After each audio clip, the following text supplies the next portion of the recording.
ใจรักษามัคคี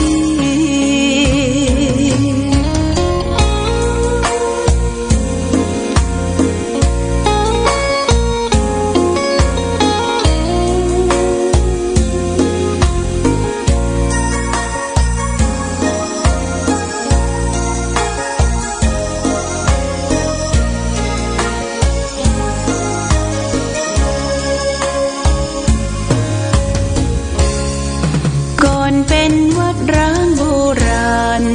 สืบสาน2524พระมหาราชครูเกษราปัญญาปรมาติกาจารย์จากวัดดาภัยเชียงใหม่สืบสานเวลาผ่าน131 ปีนานไกลวัดพระบาทอุดมรุ่งเรืองงามตาเจ้าน้อยบุญทาวงศาข้าหลวงปวงเชียงใหม่ปกครองหัวเมืองฟ้าทุ่มเทแรงกายแรงใจทุกชาติพันธุ์รวมใจรักษามัคคี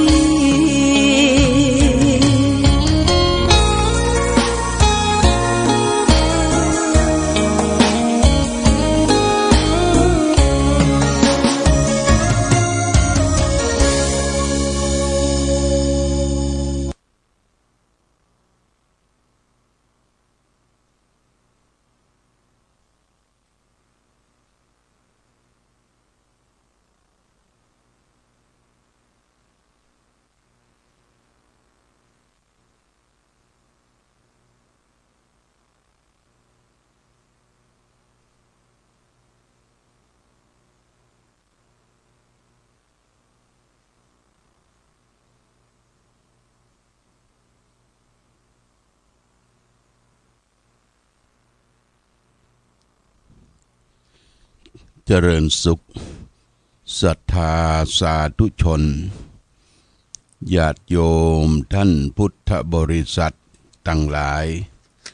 วันนี้รายการธรรมประทีปส่องต่างก็ได้มาพบปะกับพ่อแม่พี่น้องศรัทธาสาธุชนญาติโยมแห่งครั้งหนึ่งวันนี้เป็นวันเสาร์ที่29เดือนมิถุนายนพุทธศักราช2567ซึ่งตรงกับเดือนเก้าเหนือเดือน7ใต้แรม8ค่ำวันนี้วันเสาร์เป็นวันหยุดการหยุดงานตามปกติแล้ววันเสาร์ทุกเสาร์นั้นทางสำนักปฏิบัติธรรมวัดพระพุทธบาทอุดมแหล่งที่21ก็จะมีการปฏิบัติธรรมประจำวันเสาร์แต่เสาร์นี้เราจะได้บ่ายคือมาร่วมกันทำกิจกรรมอันสำคัญของทางวัดก็คือได้มาร่วมทำบุญประเพณีส่งน้ำพระธาตุพระพุทธบาทส่งน้ำพระเจ้าระแข่งและส่งน้ำครูบาเจ้าศรีวิจัยที่วัดพระพุทธบาทอุดมก็เริ่มตั้งแต่9 โมงญาติโยม9 โมงเป็นต้นไปญาติโยมได้ยินได้ทราบได้รู้ก็มาร่วมกันประกอบพิธีอันเป็นมังคละเป็นมงคลต่างวัดได้อาราธนานิมนต์ประสงค์ในเขตท้องถิ่นอำเภอฝางแม่อายชัยประการได้มาเจริญพระพุทธมนต์เสกน้ำเข้าเม่นส้มปล่อยเพื่อจะได้นำไปสละสลงองค์พระธาตุพระบาทพระเจ้าระแข่งและก็ครูบาเจ้าศรีวิจัยจำนวน65วัดทั้ง3อำเภอหัววัดที่เติงกัน และนอกจากนั้นญาติโยมเขาก็จะได้มาถวาย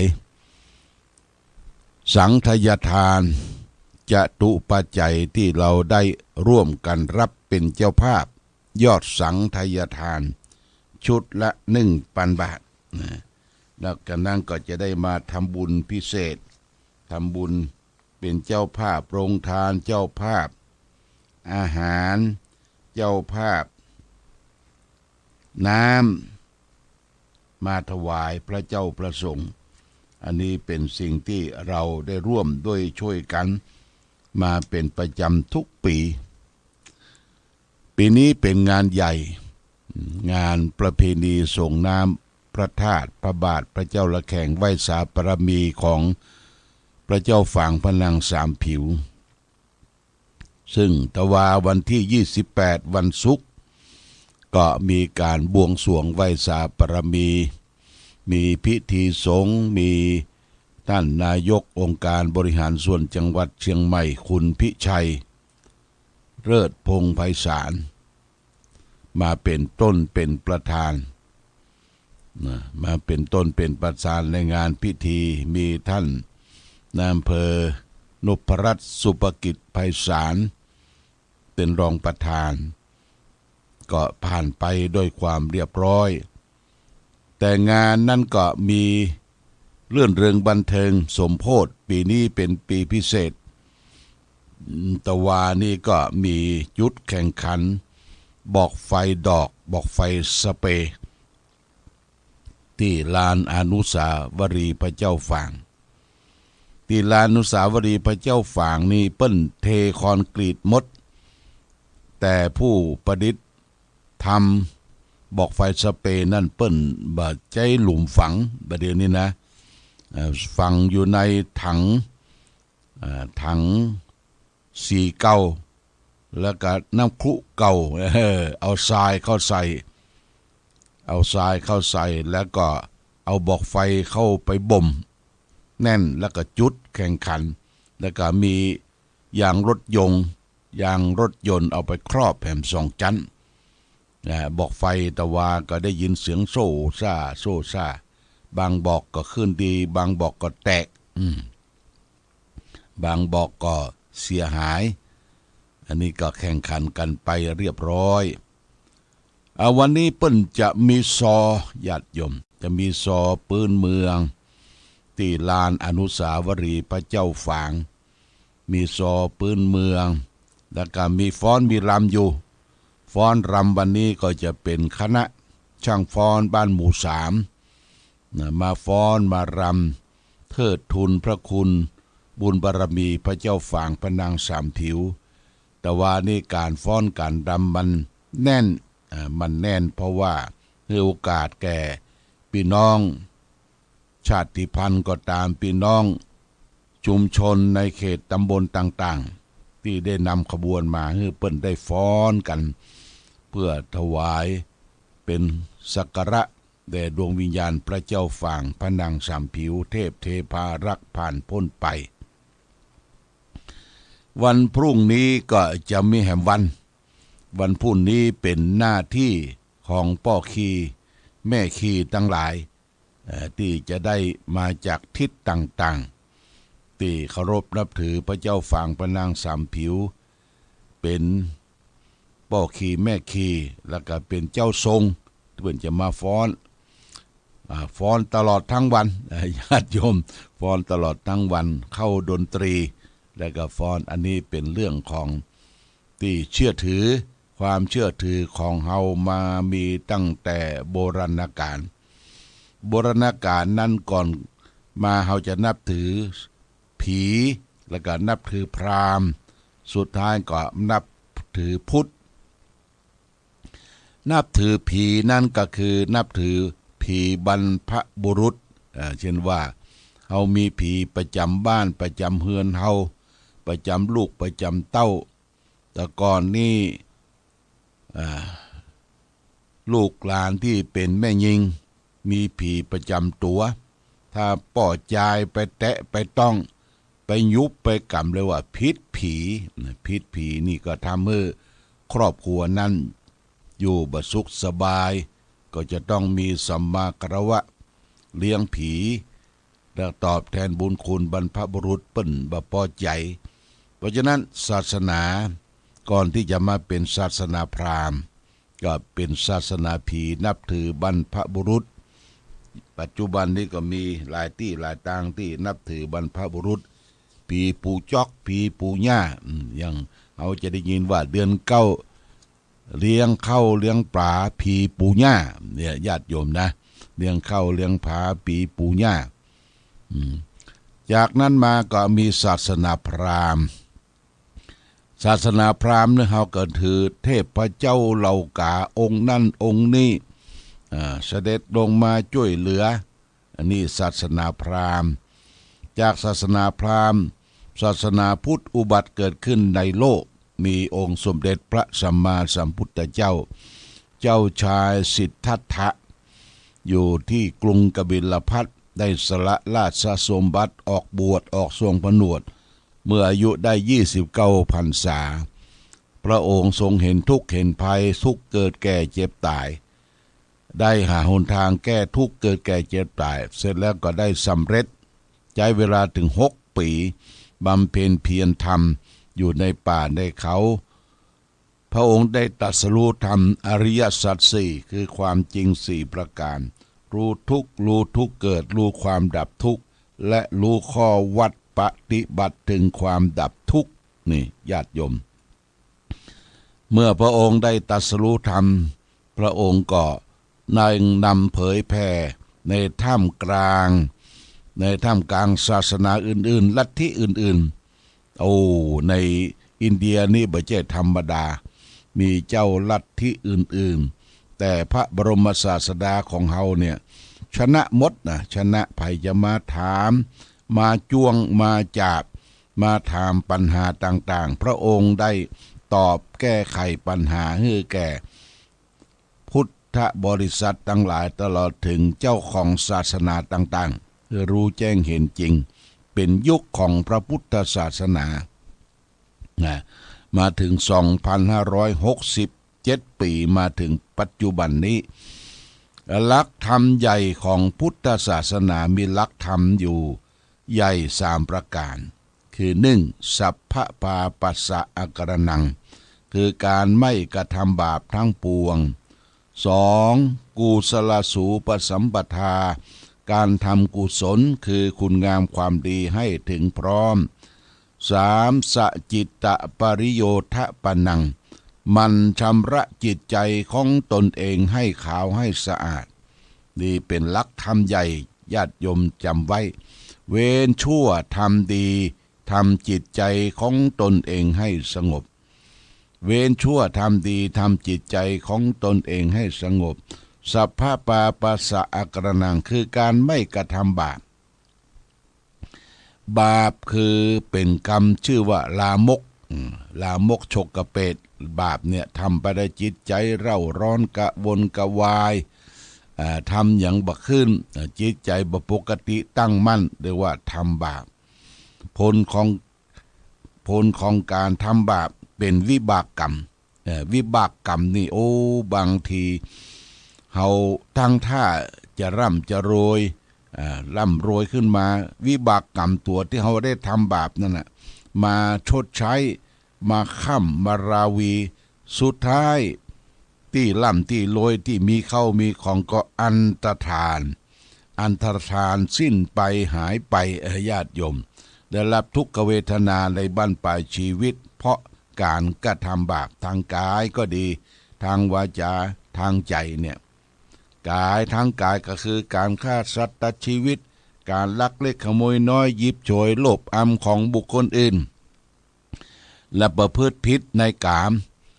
เล่นลูกเล่นเมียคนอื่นเขาเนี่ยกายกรรม3ในทางทุจริตทางวจีทุจริตคือเป็นคนพูดเท็จพูดส่อเสียดพูดคำหยาบพูดเพ้อเจ้อเร็วไรไร้สาระกรรมที่แบบเป็นสัจจังไปถามละที่เนี่ยได้มาจากไหนหูเขามาเอาก็ไปเนี่ยคนเนี่ยเรียกว่าทำผิดต่างวาจาพูดเท็จพูดส่อเสียดพูดคำหยาบ แล้วก็ทางใจในทางทุจริตคือคิดโลภอยากได้ของคนอื่นคิดพยาบาทปองร้ายคนอื่นเขา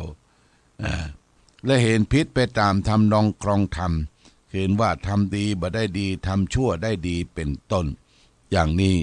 เป็นหลักใหญ่ในทางพระพุทธศาสนาที่พุทธศาสนาอุบัติเกิดขึ้นมาเพื่อมนุษย์โลกเฮาเนี่ยคือได้อยู่ดีมีสุขร่มเย็นเอื้ออาทรเอื้อเฟื้อเผื่อแผ่ซึ่งกันและกันมีเมตตาธรรมต่อกันมีพรหมวิหารธรรมเมตตากรุณามุทิตาอุเบกขาต่อสรรพสัตว์ทั้งหลายที่อยู่ใต้ร่างของเฮาเป็นผู้ใหญ่ก็ต้องมีพรหมวิหารธรรมอย่าไปคิดจิตใจเอื้ออาฆาตมาร้ายคนอื่นเขาและเฮาเป็นผู้ต่ำเฮาก็มีธรรมะประจำจิตประจำใจมีฉันทะมีความพอใจมีวิริยะมีความภาคเพียรมีจิตตะเอาใจฝักใฝ่ดำเนินชีวิตและสุดท้ายมันตองพิจารณาหาเหตุหาผลว่าเราเกิดมาทำไมเราจะไปที่ไหนเนี่ยคิดบ่อยๆญาติโยมเกิดมาเนี่ยหยังปัจจุบันทำอะไรอย่างดีทำอย่างชั่วเกิดมาทำไมเราจะไปที่ไหนถามปัญหาตัวเองนักเขาก็จะก้อนเอาสิ่งที่ดีๆสู่จิตสู่ใจน้อมนำมาประพฤติปฏิบัติในชีวิตประจำวันเอาละญาติโยมจะประกาศเจ้าภาพยอดสังฆทานเป็นเจ้าสุดท้าย9 โมงเกิ่งนี่ก็มาพร้อมกันเด้อมาประเคนสังฆทานที่เปิ้นอยู่ไกลมาบ่ได้ไปยากก็ต้องขออนุโมทนากับผู้มีจิตศรัทธาทุกท่านมีป้าน้อยอุ่นเรือนราเห็นสีเทพ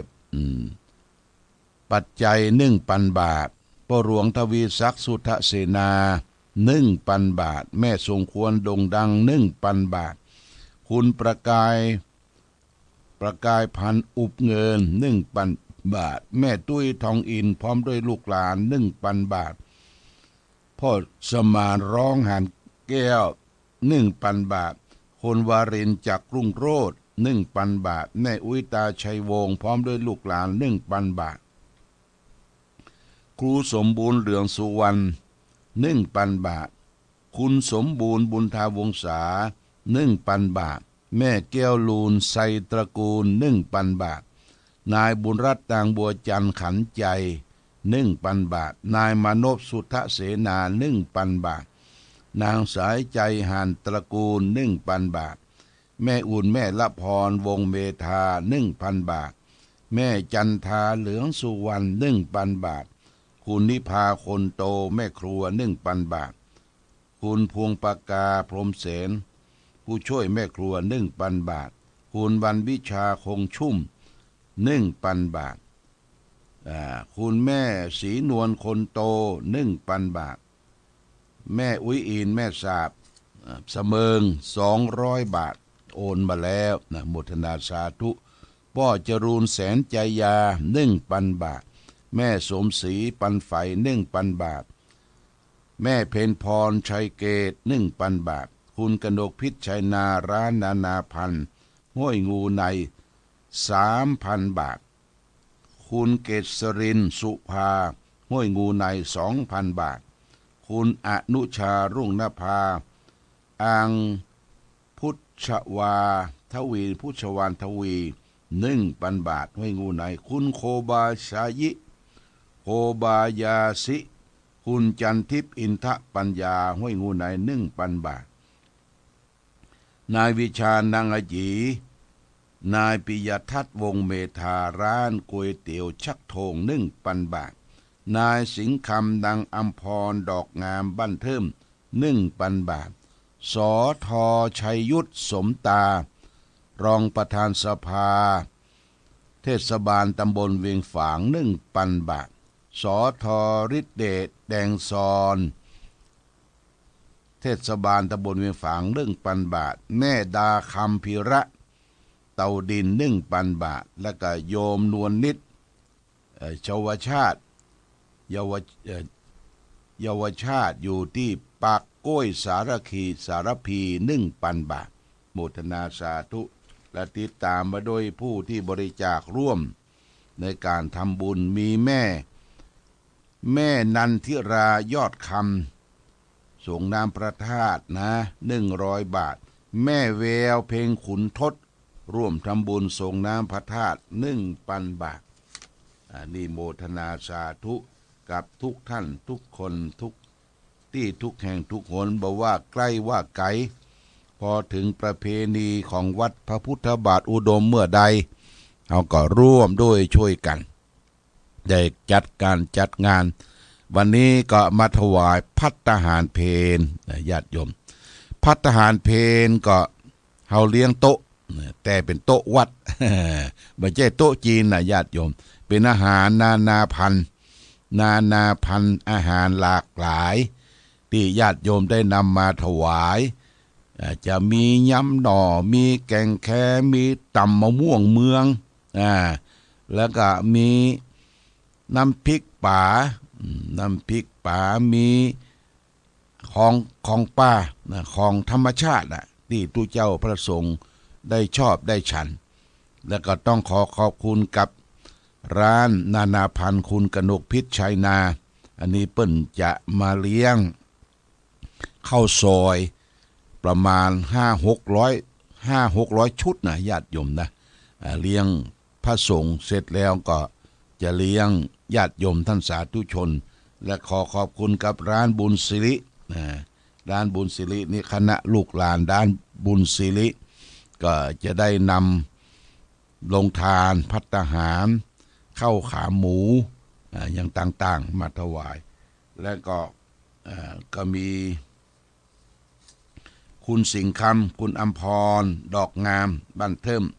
อันนี้ก็จะมาร่วมด้วยช่วยกันทำอาหารไส้อั่วสมุนไพรมาถวายต้องขอบคุณอนุโมทนามาณโอกาสนี้วันนี้เราก็จะขยับขยายละเดี๋ยวสักกรรมหลวงพ่อก็จะลงจากสำนักปฏิบัติธรรมลงไปข้างล่างไปเตรียมต้อนรับขับสู้คณะพระสงฆ์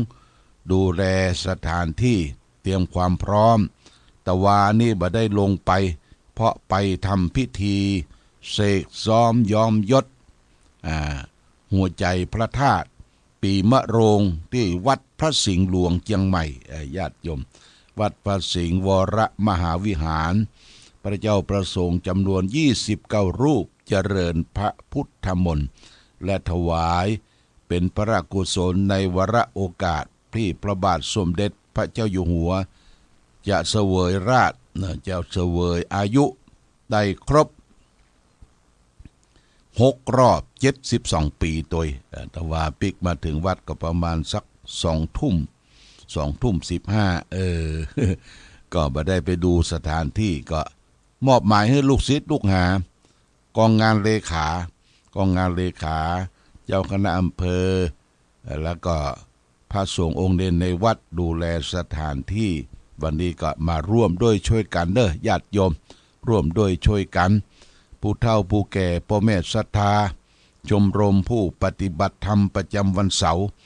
ก็มาช่วยกันส่งกาแฟเลี้ยงศรัทธาทั่วไปต้อนรับโดยน้ำกาแฟร้อนๆแล้วก็มีขนมนมเนยกับสำรับกาแฟก็เชิญชวนญาติโยมท่านสาธุชนทุกท่านร่วมด้วยช่วยกันพี่น้องจะมาร่วมมาฟังซอมาไหว้สาบารมีพระเจ้าฝางพระนางสามผิวมาส่งน้ำพระธาตุพระพุทธบาทส่งน้ำพระเจ้าระแข่งและส่งน้ำครูบาเจ้าศรีวิจัยก็เจอเนอะเดือน9 เดือนแรม 8 ค่ำในวันนี้ต้องขอบคุณอนุโมทนากับทุกภาคส่วนศรัทธาญาติโยมบอกว่าใกล้ว่าไกลที่มีจิตใจอันศรัทธาที่ได้สละจตุปัจจัยทั้งปัจจัยทั้งอาหารการกินข้าวหม้อแกงหม้อมาถวายภัตตาหารเพลแด่พระสงฆ์ในวันนี้ขอท่านทั้งหลายจงได้มีความสุขมีความเจริญ มีความรุ่งเรืองปราศจากสรรพทุกข์โศกโรคภัยทั้งหลายทั้งปวงมีจิตใจดิ่งน้อมอ่อนน้อมในพระพุทธประธรรมประสงค์เอาละรายการธรรมประทีปส่องต่างได้มาพบญาติโยมท่านสาธุชนทั้งหลายก็พอสมควรแก่กาลเวลาขอความผาสุขความมีธรรมจงมีแก่ศรัทธาสาธุชนญาติโยมรายการธรรมประทีปส่องต่างต้องขอลาก่อนขอผู้ฟังจงตั้งมั่นจิตหันษาด้วยธรรมะขององค์พระพุทธาได้นำพาให้เกิดความสุขสงบเย็นขอเจริญพ